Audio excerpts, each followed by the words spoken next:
Have you ever heard of a Blanco Cristalino? Most people think Cristalinos only come after aging. Reposado, Añejo, Extra Añejo. But Tequila Trujillo did something completely different. They created what they proudly call the world's first Blanco Cristalino. Today, I'm reviewing it and we'll talk about whether it really deserves a place in your glass. Tequila Trujillo has been in agave since 1969. For decades, their family supplied agaves to some of Mexico's most renowned tequila brands. Then one day they decided to carve out a path on their own and make history with a new category. This bottle, Trujillo Crystal, represents a vision.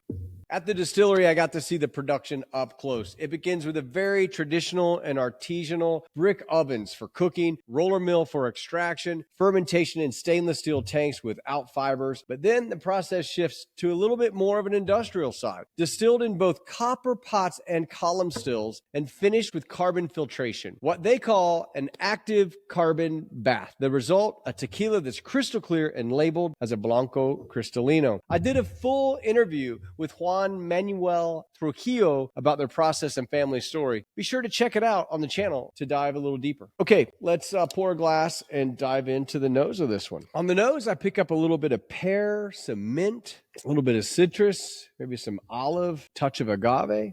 Has an interesting nose, but it's a little bit muted compared to, say, their Manifesto or their regular Tahona. All right, on the palate, let's see what we get. I get some pear, I get some oregano, I get some mint, a slightly metallic note. The body is really light and the flavors are really clean. Finish doesn't last very long. It's sweet. It's got a little bit of mintiness to it. And then it does have a nice sweetness. I don't pick up anything fake. I don't get any like weird flavors that I would normally pick up in a Cristalino. What's interesting for me is this could really be an entry-level Blanco for people who are used to those really sweetened and artificially softened tequilas. Instead of piling on additives, Trujillo relies on filtration to create this smooth sip while still keeping the natural agave character. It's definitely a different take. So what do you think? Should Cristalinos even exist in a Blanco category? Should Cristalinos exist at all? Is this breaking tradition? Drop your thoughts in the comments. If you want to hear directly from the Trujillo family,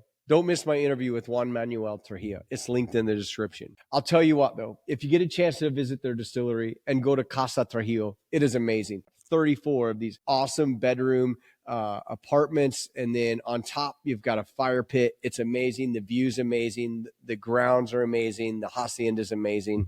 I think I just said amazing too much, but it's really cool. Check it out. If you enjoy learning about tequila, hit the subscribe button, share this video with your fellow tequila fans. Actually, hit me up with any questions that you have. If there's a tequila that you haven't heard me review or talk about, leave it in the comments and I will. Thanks for tuning in and salute to the world's only Cristalino Blanco.